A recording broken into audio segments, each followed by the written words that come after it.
Chemical properties of carboxylic acid. इसमें जो हम स्टडी करेंगे वो उन रिएक्शंस की करेंगे जिसके अंदर C और OH बॉन्ड ब्रेक होता है। फॉर एग्जांपल, जैसे मैंने ये कार्बोक्सिलिक एसिड लिखा, तो अभी जो हम पढ़ने वाले हैं वो ऐसी रिएक्शंस पढ़ेंगे जो इस C और OH बॉन्ड के टूटने से और जनरेट होती हैं। तो इस रिएक्शन में सबसे पहला जो हेडिंग आपकी एनसीईआरटी में दे रखा है वो है formation of anhydride. Formation of anhydride. अब देखिए फॉर्मेशन ऑफ एनहाइड्राइड में क्या है, इसमें कार्बोक्सिलिक एसिड लिख लीजिए। जैसे मैं बना रहा हूँ वैसे ही लिखने की कोशिश करोगे तो आंसर लिखने में आसानी होगी। वैसे आप अपनी मर्जी से कैसा भी बना सकते हैं। 2 मोल लेना है कार्बोक्सिलिक एसिड के, इस तरीके से लिखना है। यहाँ पर एक कैटलिस्ट आपको लेना पड़ेगा, H+ और हीट। ठीक है, यहाँ पर अगर आप चाहो तो P2O5 पोटेशियम पेंटाऑक्साइड P2O5 को भी आप ले सकते हैं और हीटिंग वहाँ पर नेसेसरी है ही। अब देखो होगा क्या, इसका आंसर लिखने का, प्रोडक्ट लिखने का क्या तरीका है। यहाँ से OH निकाल लो, रफली समझने के लिए तो ऐसा है, और यहाँ से H निकाल लीजिए, तो आपका वाटर बाहर हो जाएगा इस तरीके से।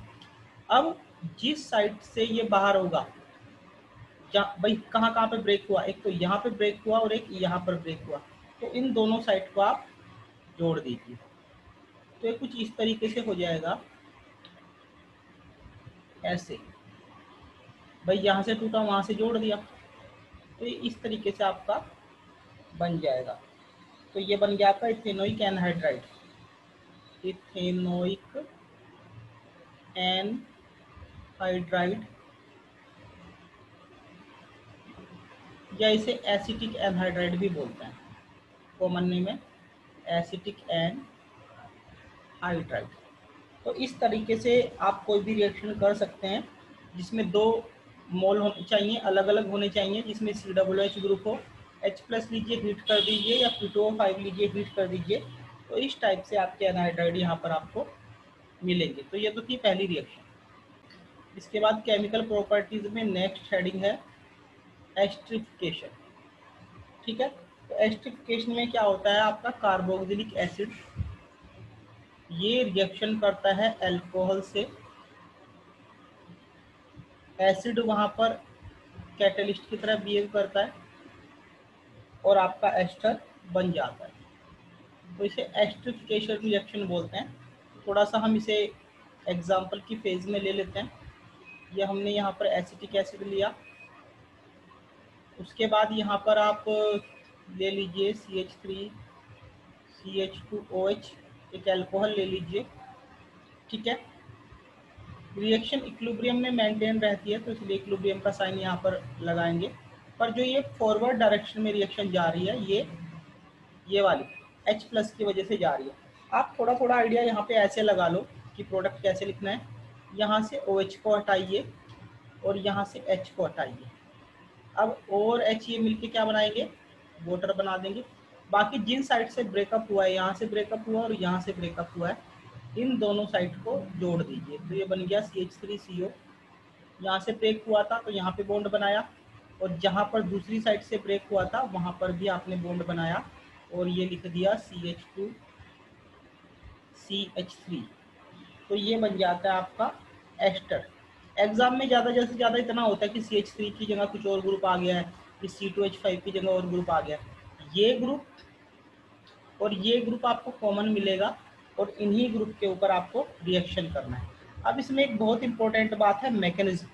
आपके सिलेबस में इसका मैकेनिज्म दे रखा है, तो मैकेनिज्म को बड़े अच्छे ध्यान से, बड़े अच्छे मन से कर लेना। मैं आपको बताता हूँ कि मैकेनिज्म करना कैसे है। देखिए, अब आगे बढ़ते हैं मैकेनिज्म के ऊपर। Mechanism esterification. तो सबसे पहले तो हम यहाँ पर रिएक्शन ही लिख देते हैं। कोई भी रिएक्शन ले सकते हैं आप, जो हम चूज कर रहे हैं जरूरी नहीं कि आप उसे ही लें। ये मैंने यहाँ पर मिथेनॉल ले लिया इस बार। ठीक है, यहाँ पर ऐसे H+, ठीक है, इक्विलिब्रियम में, और ये बनेगा CH3COOCH3। ये एस्टर बन जाएगा प्लस वाटर। तो इसका हम मैकेनिज्म समझने की कोशिश कर रहे हैं कि मैकेनिज्म इसका किस तरीके से होगा। तो देखिए मैकेनिज्म कुछ इस तरीके से होगा। आप कार्बोक्सिलिक एसिड ले लीजिए इस तरीके से। उसके बाद क्या करना है आपको, यहाँ पर H+ लेना है। कैटलिस्ट जो है ये लोन पेयर क्या करेगा, इस H+ के ऊपर अटैक करेगा। अब जब इस H+ के ऊपर अटैक हो जाएगा तो ये कुछ इस तरीके से आपको दिखाई देगा, CH3 C double bond O। अब OH और ये H और ये यहाँ पर पॉजिटिव, ऐसा हम काफ़ी बार कर चुके हैं, है ना। अब इससे ये क्या फ़ायदा होता है H+ अटैक करने का, कि ये आपका एक गुड लीविंग ग्रुप बन जाता है। पर जो ये OH है ये है आपका पुअर लीविंग ग्रुप। तो H+ डालने का फ़ायदा यही है कि ये अच्छा लीविंग ग्रुप बन जाता है। इसके बाद सेकंड स्टेप में क्या करना है, जो ये लीविंग ग्रुप के साथ बना आप इसे ले लीजिए, CH3 C double bond O, इसे शॉर्ट में लिख लीजिए OH2 लोन पेयर पॉजिटिव, इसे मैंने शॉर्ट में लिख लिया।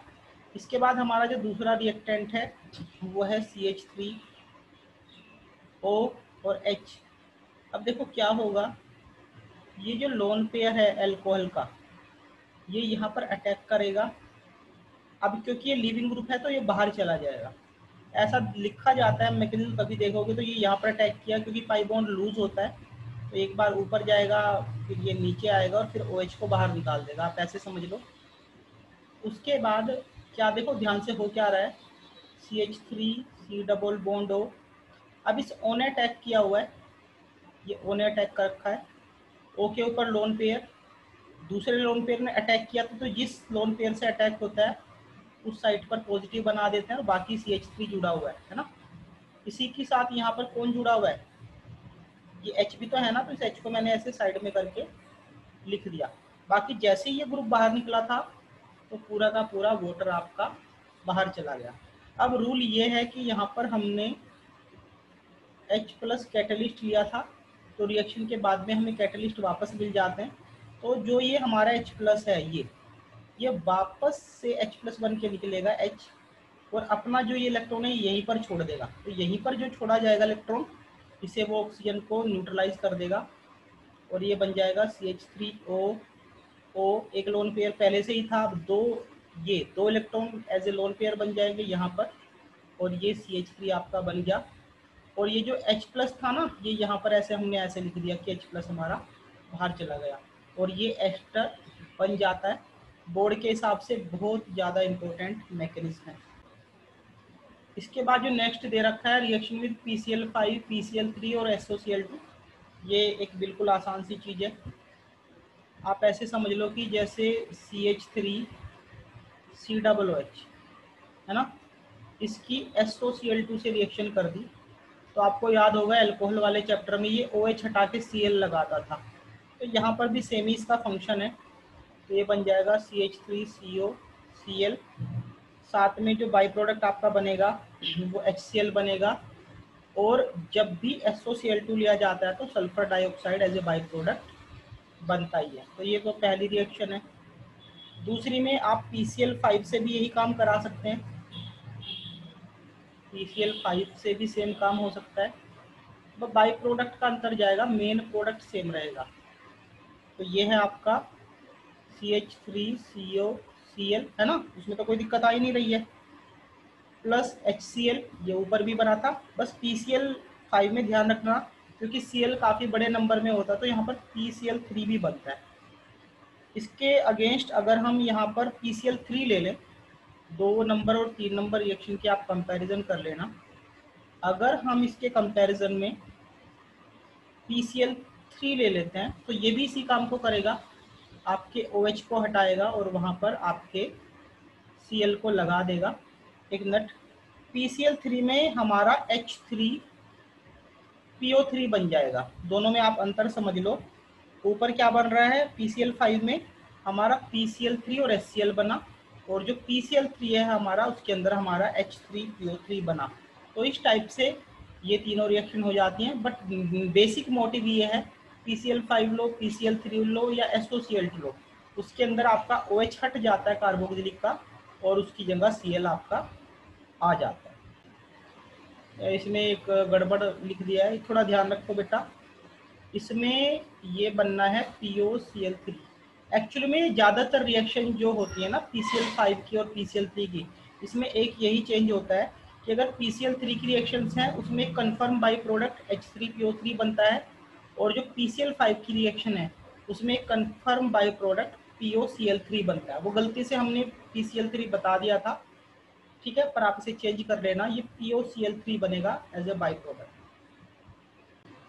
नेक्स्ट में कार्बोक्सिलिक एसिड अमोनिया से कैसे रिएक्शन करेगा। देखो यहाँ पर आप एक बात ध्यान रखना, जो अमोनिया होती है ना, जो अमोनिया होती है आपने सुना होगा कि क्या होती है, ये बेस की तरह बिहेव करती है, बेसिक इन नेचर होती है।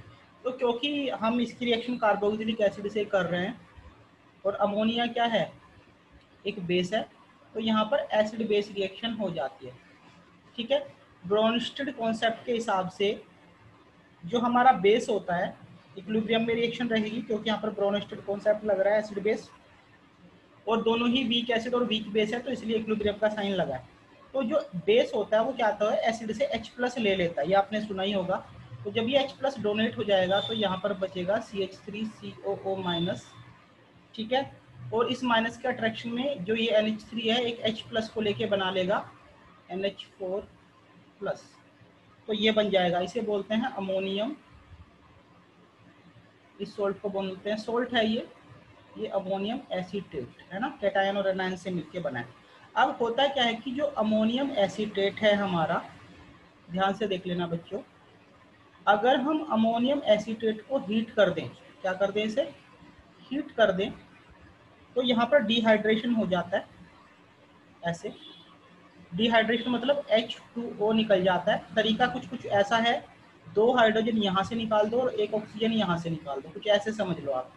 तो उससे बन जाएगा आपका CH3CO, और ये क्या बचा यहाँ पर, NH2 बचा ना भाई। जब हमने यहाँ से 2 हाइड्रोजन को तो निकाल दिया था, तो बचा क्या, NH2। तो NH2 हमारा सीधा सीधा यहाँ पे जुड़ गया, तो ये बन जाता है एमाइड। क्या बन जाता है, एमाइड। और ये हो रहा है आपका डिहाइड्रेशन, लॉस ऑफ वाटर। तो इस तरीके से आप इस रिएक्शन को समझ सकते हो। CH3 की जगह कुछ और ग्रुप भी हो सकता है, सभी रिएक्शंस का यही हाल है। हमारा जो मेन फंक्शन है वो इससे मतलब है, बाकी CH3 लगा है क्या लगा है उससे हमें कोई लेना देना नहीं है। तो आप ये ना सोचना जी CH3 लेके कर रहे हो, आप कुछ भी ले लो, क्योंकि सारी रिएक्शन इस ग्रुप के ऊपर कंसंट्रेट करती हैं। अब जैसे इसे देख लो, तो ये इस एसिडिक हाइड्रोजन को लेगा NH3, ठीक है। पहला स्टेप में इक्विलिब्रियम में रहने वाला है, क्योंकि दोनों कैसे हैं, वीक एसिड और वीक बेस है, तो वीक एसिड और वीक बेस इक्विलिब्रियम में रहते हैं। तो ये बन गया COO निगेटिव और NH4 पॉजिटिव।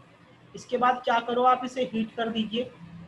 हीट करने पर डिहाइड्रेशन होगा, अभी कर चुके हैं। तो यहीं पर मैं H2O निकाल देता हूँ, और बाकी आपका ऊपर से उसी तरीके से यहाँ से 2 हाइड्रोजन निकालो, इस ऑक्सीजन को निकाल दो, तो ये बचेगा आपका ऊपर CONH2, और साथ में ये तो वाटर हमने वहाँ पर पहले से ही बाहर करके निकाल दिया। तो ये आपका एमाइड बन गया है, इसे बेंजामाइड भी बोला जाता है। तो इस तरीके से ये आपका दूसरा एग्जाम्पल हो जाता है जब हमने कार्बोक्सिलिक एसिड की अमोनिया से रिएक्शन की। कार्बोक्सिलिक एसिड की रिएक्शन में तीसरा जो एग्जाम्पल हम ले रहे हैं, उस एग्जाम्पल में देखिए, ये बेंजीन COOH और ये बेंजीन COOH। अब देखो क्या करना है, इसमें अमोनिया ले लेना है। अमोनिया के 2 मोल लेना, क्योंकि यहाँ पर COOH ग्रुप 2 है ना हमारे पास, तो हम यहाँ पर अमोनिया के 2 मोल ले लेते हैं। अब देखो क्या होगा, इक्विलिब्रियम मेंटेन करेगा, जैसे रिएक्शन अभी तक हुई है वैसे ही होंगी। तो एक लोन पेयर ऊपर जाएगा H+ लेने, और एक यहाँ से H+ लेगा, तो दोनों साइड से H+ आपके चले जाएंगे। ये बेंजीन 1,2 डाइकार्बोक्सिलिक एसिड है। अब देखो क्या होगा, ऊपर C double bond O negative NH4 अभी बनाया था ना इस तरीके से, और ऐसा ही नीचे हो जाएगा क्योंकि 2 मोल ले रखे हैं, तो COO निगेटिव और ये NH4, इस तरीके से आपका बन जाएगा। उसके बाद नेक्स्ट स्टेप में हमने क्या बताया था आपको, हीट कर देनी है। अब जैसे ही हीट करोगे तो एक वाटर तो यहाँ से निकलेगा, एक वाटर यहाँ से निकलेगा, तो 2 वाटर मॉलिक्यूल आपके बाहर चले जाएंगे, ठीक है ना भाई। H2 यहाँ से, O यहाँ से, H2 यहाँ से, O यहाँ से, तो देखो क्या होगा, ये एग्जाम में खूब पूछा गया है। तो ये बन जाएगा, एक तो ऊपर एमाइड बन जाएगा, मैं थोड़ा ओपन करके बना देता हूँ एमाइड को, और एक एमाइड नीचे बन जाएगा, है ना। इसे थैलामाइड बोलते हैं, क्या बोलते हैं इसे, थैलामाइड। ध्यान से इसका नाम याद रख लेना। 1-2 पोजीशन पे अगर ये एमाइड ग्रुप है तो उसे थैलामाइड बोलते हैं। इसके बाद क्या करना है, वैसे तो रिएक्शन पिछले केसों में तो यहीं पे रुक गई, पर यहाँ पर क्योंकि ये 1-2 पोजीशन पर 2 एमाइड ग्रुप आ गए हैं, अगर 1-2 पोजीशन पर 2 एमाइड ग्रुप आ जाते हैं बराबर बराबर वाली पोजीशन पर, तो अगर हम वहाँ पर स्ट्रॉन्ग हीटिंग करें, क्या करें, स्ट्रॉन्ग हीटिंग, तो यहाँ पर एक काम हो जाता है। काम कैसे हो जाता है, इसको हटाओ और कुछ कुछ ऐसे लिख लो, ऐसे लिख लीजिए, एक हाइड्रोजन ये, एक ये, ऐसे अलग अलग करके तो लिख सकते हैं। अब जब हम हीट करेंगे तो क्या होगा कि ये NH3 और ये हाइड्रोजन ये इस तरीके से निकल जाएंगे और ये आपकी अमोनिया बाहर हो जाएगी। अब 2 साइड से ब्रेकेज हुआ है, एक तो इस साइड से ब्रेकेज हुआ है, एक इस साइड से ब्रेकेज हुआ है, तो इन दोनों साइड के बीच में क्या होगा, आपका बॉन्ड बन जाएगा, इस तरीके से बन जाएगा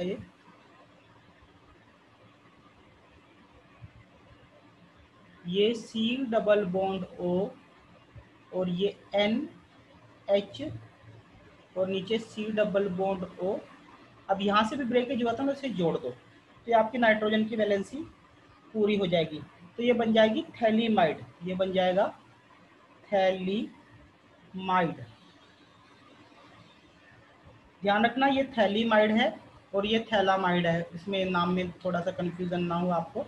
तो इस तरीके से ये अमोनिया के साथ रिएक्शन जो हमारी कार्बोक्सिलिक एसिड की थी वो पूरी हो जाती है। नेक्स्ट इसमें जो केमिकल प्रॉपर्टीज है वो COOH ग्रुप की वजह से जो केमिकल प्रॉपर्टीज होगी उन्हें स्टडी करेंगे। तो सबसे पहले हम स्टडी करेंगे reduction of carboxylic group, reduction of carboxylic group. तो देखिए रिडक्शन ऑफ कार्बोक्सिलिक ग्रुप हम जो अल्कोहल वाला चैप्टर था ना उसमें पढ़ चुके हैं। वहाँ पर हमने अच्छे रिड्यूसिंग एजेंट का यूज़ किया था, LiAlH4 का प्रिपरेशन ऑफ अल्कोहल में, आपको ध्यान होगा preparation of alcohol from carboxylic acid. तो वहीं से हमने इसे उठाया है, CH3COOH लीजिए। यहाँ पर स्ट्रॉन्ग रिड्यूसिंग एजेंट आपको लेना पड़ेगा जो कि LiAlH4 होता है। क्या होता है, LiAlH4 होता है, और इसके अंदर आपको एसिडिक वाटर भी डालना होता है। सेकंड स्टेप में लेते थे ना एसिडिक वाटर, तो ये ले लीजिए LiAlH4, याद रखना ये है स्ट्रॉन्ग रिड्यूसिंग एजेंट। यहाँ पर ध्यान रख, वहाँ पर ध्यान रखना, वहाँ पर हम NaBH4 भी लेते थे, पर जो NaBH4 था वो पुअर रिड्यूसिंग एजेंट था और केवल एप्लीकेबल था, only applicable for aldehyde and ketone. वह एल्डिहाइड और कीटोन को ही रिड्यूस करता था, पर LiLH4 ऐसा था कि ये स्ट्रॉन्ग था और ये तीनों को कर देता था।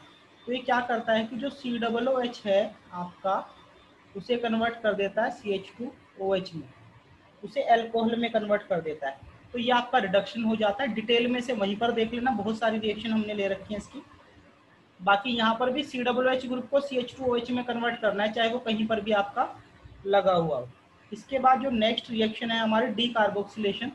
देखिए डी कार्बोक्सिलेशन का मतलब होता है कार्बोक्सिलिक ग्रुप का रिमूव हो जाना, हट जाना, उसे डी कार्बोक्सिलेशन कहते हैं। तो देखिए डी कार्बोक्सिलेशन में क्या है, सबसे पहले हम कार्बोक्सिलिक एसिड लेते हैं, ये हमने ले लिया। मेन मुद्दा हमारा इसी ग्रुप से है।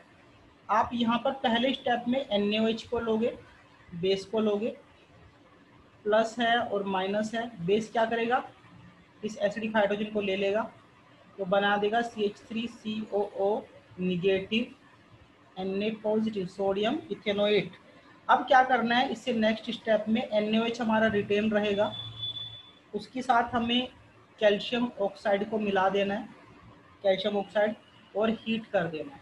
तो देखिए यहाँ पर क्या होगा, जो ये हमारा है ना Na, एक तो Na ये रहा, एक Na ये रहा, तो ये बना देगा Na2CO3, 2 ऑक्सीजन तो ये रहे, एक ऑक्सीजन ये रहा, तो Na2CO3 बाहर निकल जाएगा। जो ये आपका CH3 है ना, ये NaOH में जो हाइड्रोजन है उससे मिलके बना लेगा CH4, तो ये बन जाएगा आपका हाइड्रोकार्बन। एक बार और दोबारा सुन लो अगर समझ में नहीं आया कि ये कैसे बना Na2CO3। देखिए एक तो सोडियम ये रहा, एक सोडियम ये रहा, तो 2 Na हो गए। अब CO2 का मतलब, CO2 तो ये रहा, 2 ऑक्सीजन CO2, और एक ऑक्सीजन ये रहा, तो हो गया CO3, तो Na2CO3। अब बचा क्या यहाँ पर, हाइड्रोजन। वो हाइड्रोजन जैसे ये ग्रुप टूटेगा, इस CH3 की वैलेंसी को मेंटेन करने के लिए हाइड्रोजन यहाँ पे जुड़ जाएगा। तो ऐसे आप समझ सकते हो कि प्रोडक्ट कैसे बना। तो ये बन गया आपका डी कार्बोक्सिलेशन, यानी लॉक्सो कार्बोक्सिलिक ग्रुप। तो कार्बोक्सिलिक ग्रुप लॉस हो गया, देखो पूरे तरीके से वो लॉस हो गया, CO2 वहां से निकल के चली गई है। ठीक है, इसके बाद नेक्स्ट जो है हमारा हेलोजिनेशन रिएक्शन है। ठीक है, अब हेलोजिनेशन का मतलब है कि एडिशन ऑफ हेलोजन, किसके अंदर, कार्बोक्सिलिक ग्रुप के अंदर। अब एडिशन ऑफ हेलोजन में एक बहुत ही पॉपुलर नेम रिएक्शन इन लोगों ने दे रखी है, हेल-वोल्हार्ड-जिलिंस्की रिएक्शन। तो इस रिएक्शन को समझ लेना, ये अक्सर एग्जाम में आ जाती है, HVZ के नाम से आती है। हेलोजिनेशन मतलब addition of halogen to carboxylic group. अब आप सोचोगे ये कैसे जुड़ेगा, तो देख लीजिए, ये है हेल-वोल्हार्ड-जिलिंस्की रिएक्शन। इसे बहुत कॉमन HVZ ऐसे ही लिखा हुआ जाता है एग्जाम में, HVZ के नाम से जाना जाता है। ये रिएक्शन अल्फा हेलोजिनेशन रिएक्शन के नाम से भी जानी जाती है, अल्फा हेलोजिनेशन रिएक्शन। तो देखिए इसमें क्या है कि आपका कम से कम एक अल्फा हाइड्रोजन होना चाहिए। मैं एग्जांपल में आपको समझा दूंगा। जैसे मैंने ये कार्बोक्सिलिक एसिड लिया, तो ये तो पूरा COOH है, इसके बराबर वाला अल्फा है, उसके बराबर वाला बीटा। तो जो ये अल्फा है इसके पास एक हाइड्रोजन कम से कम होना चाहिए, यहाँ पर 2 हैं तो बहुत बढ़िया है। तो करना क्या है आपको, इसके जो इसमें रिएक्शन में पार्ट करेंगे, आप वहाँ पर हेलोजन लीजिए, मैंने H2 ले लिया है, और यहाँ पर आप रेड फॉस्फोरस ले लीजिए। ठीक है, और सेकंड स्टेप में यहाँ पर वाटर की आवश्यकता आपको पड़ेगी। ठीक है, यहाँ पर ध्यान रख लेना कि जो हेलोजन है वो केवल क्लोरीन और ब्रोमीन ही होना चाहिए। ठीक है, अब यहाँ पर क्या हो जाएगा, CH3। अब देखो ध्यान से, प्रोडक्ट में क्या करना है, जो अल्फा है वहाँ पे एक हाइड्रोजन कम कर दो और बाकी को एज इट इज पूरा लिख दो। अब जो ये हाइड्रोजन आपने कम करा है, इसके प्लेस पर ये X लगा दीजिए, यानी ये हेलोजन आप ऐसे लगा दीजिए। ये पहला एग्जाम्पल था। इसके बाद मैं एक और एग्जाम्पल आपको लेके दिखा देता हूँ। जैसे मैंने ये लिया साइक्लोहेक्सेन वाला COOH ऐसे। अब यहाँ पर अगर हम देखें तो यहाँ पर एक हाइड्रोजन है हमारा, यहाँ पर एक हाइड्रोजन है, तो काम चल जाएगा। तो पहले स्टेप में मान लो कि मैंने Cl2 ले लिया, रेड फॉस्फोरस लिया, और ये आपका सेकंड स्टेप में हमारा यहाँ पर वाटर चल रहा है। तो हम कर क्या रहे हैं, हम कर ये रहे हैं कि हाइड्रोजन हटा रहे हैं और उसकी जगह हेलोजन लगा देते हैं। तो ये हटा दीजिए, COOH पे कोई प्रभाव नहीं पड़ेगा, बस अल्फा वाले पे हेलोजन लग जाएगा, यानी यहाँ पे ये आप Cl लगा दीजिए। तो ये दूसरी रिएक्शन है। मान लो कि तीसरा एग्जाम्पल मैं और उठा लूँ, यहीं पर लिख देता हूँ छोटा सा, और इस बार मैं यहाँ पर COOH लिख देता हूँ। सेम रिएजेंट हम लेंगे, इस बार चलो Br2 कर लो, वैसे कोई फर्क नहीं पड़ने वाला इस बार। रेड फॉस्फोरस और आपका वाटर। अब यहाँ पर एक समस्या है, अगर मैं इस अल्फा हेलोजन की बात करूँ तो यहाँ पर कोई हाइड्रोजन नहीं है, नो हाइड्रोजन। इसे मिटा देता हूँ, अच्छा नहीं लग रहा है, आप इसे खुद ही अंडरस्टूड कर लीजिए। यहाँ पर इस साइड पर कोई भी हाइड्रोजन नहीं है, तो no alpha hydrogen,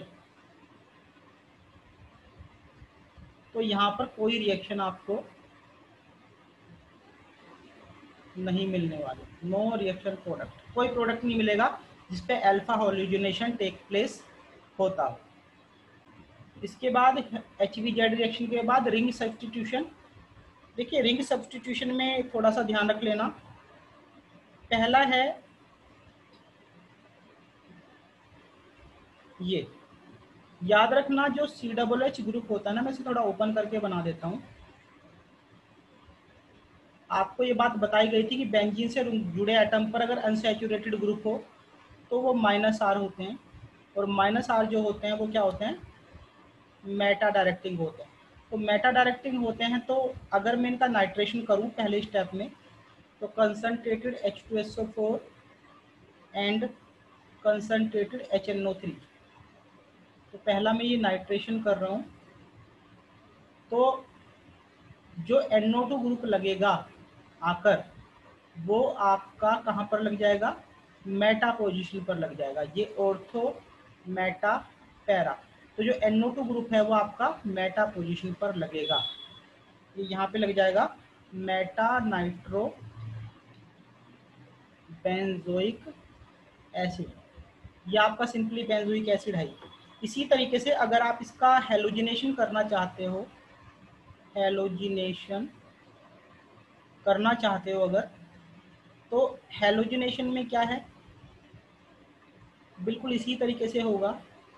COOH halogenation में याद होगा आपको, Cl2 ले लेते थे या Br2 ले लेते थे, और एनहाइड्रस AlCl3, तो बिल्कुल वैसे ही रिएजेंट लेने हैं, है ना। FeCl3 ले लेते हैं, Br है तो FeBr3 ले लो, ठीक है।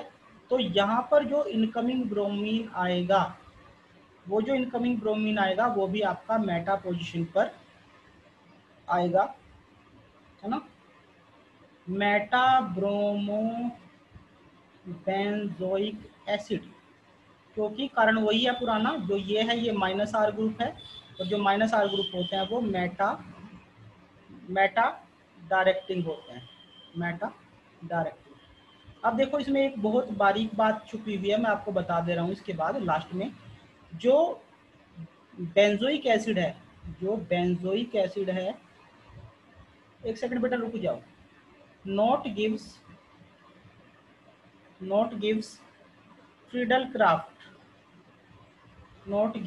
Friedel-Crafts reactions. अब चाहे वो एसाइलेशन हो या आपका एल्काइलेशन हो, दोनों के भी उसके अंदर आपकी फ्रीडल-क्राफ्ट रिएक्शन नहीं होती। उसका कारण ये है बेटा कि जो ये COOH ग्रुप लगा हुआ है ना, मैं आपको समझा रहा हूँ कि जो ये COOH ग्रुप लगा हुआ है ये -R ग्रुप है, और जो -R ग्रुप है वो रिंग डीएक्टिवेटिंग ग्रुप होते हैं। वो क्या होते हैं, रिंग डीएक्टिवेटिंग ग्रुप होते हैं। तो रिंग डीएक्टिवेटिंग ग्रुप होने की वजह से यहाँ पर ऑर्थो पैरा पोजिशन पर माइनस नहीं जनरेट होता, ठीक है। उल्टा यहाँ पर ऊपर जाएगा तो यहाँ पर प्लस जनरेट होने लगेगा, जो कि आपके एल्काइलेशन के लिए CH3 ग्रुप के ऊपर, ये एसाइलेशन के लिए CH3CO ग्रुप के ऊपर अटैक नहीं कर पाएगा। तो सीधा सीधा ध्यान रखना कि जो COOH ग्रुप होते हैं वो -R ग्रुप होते हैं, रिंग डीएक्टिवेटिंग ग्रुप होते हैं, इसीलिए वो फ्रीडल-क्राफ्ट रिएक्शंस नहीं देते हैं, ठीक है बेटा।